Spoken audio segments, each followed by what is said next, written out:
Nous avons remis aussi une version modifiable. Ressources au profit du savoir-faire tunisien. Donc c'est clair. Il s'agit d'un projet tripartite qui est réalisé en collaboration avec la GIZ, qui est le bailleur de fonds de ce projet, avec la FTAV, donc la Fédération tunisienne des agences de voyage, avec le CEFAC, qui est le Centre d'études de formation et d'assistance Chahed. Alors l'objectif de cette formation est d'initier ou d'accompagner donc ce groupe d'agences de voyage à concevoir et à réaliser des événements. Aujourd'hui, l'événement est réellement un axe de communication sur lequel on peut compter pour véhiculer soit des valeurs, soit une image, ou soit faire tout simplement la promotion d'un produit. Le choix de l'événementiel est simple. Il s'est fait parce qu'il est dans la continuité de la stratégie du ministère du Tourisme, c'est-à-dire la déconcentration et la diversification de l'offre. Il faut savoir aujourd'hui que l'offre est concentrée dans l'espace et dans le temps, c'est-à-dire dans le littoral et essentiellement en saison estivale. L'événementiel est un produit en soi et puis il a une valeur ajoutée très importante. Il attire les touristes, il permet de se faire en arrière-saison et dans l'arrière-pays. Il permet aux autres acteurs du secteur de travailler aussi, les hôteliers, les artisans, les transporteurs.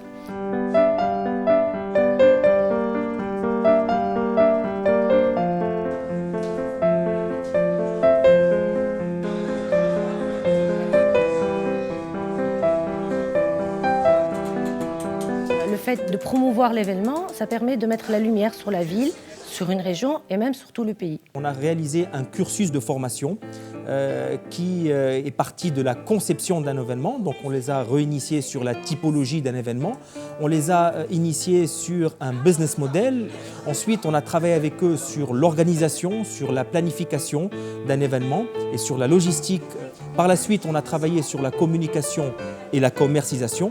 Et enfin, sur l'évaluation d'un événement. Avec la GIZ et le cabinet CEFAC, on a monté une grille pour rationaliser la prise de décision, pour cerner au maximum les faiblesses et les forces d'un événement. On va beaucoup plus vers la rationalisation, vers l'objectivité. Ça pourrait éviter la subjectivité, ça pourrait éviter les liens de parenté, ça peut éviter toutes choses qui peuvent venir s'interférer dans la prise de décision. Comme auparavant, nous avons travaillé avec des systèmes un peu archaïques, ça veut dire les agents de voyage.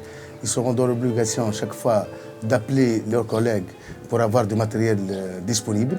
Alors la GIZ et la FTAV, ils ont décidé de faire un soutien à ce problème, de mettre une plateforme digitale afin de se connecter entre eux. Il s'agit d'un programme pilote, la création d'une plateforme virtuelle où des agences qui mettent leur stock de véhicules, de sièges auto et d'excursions et d'autres agences de voyage qui puisent dans ce stock.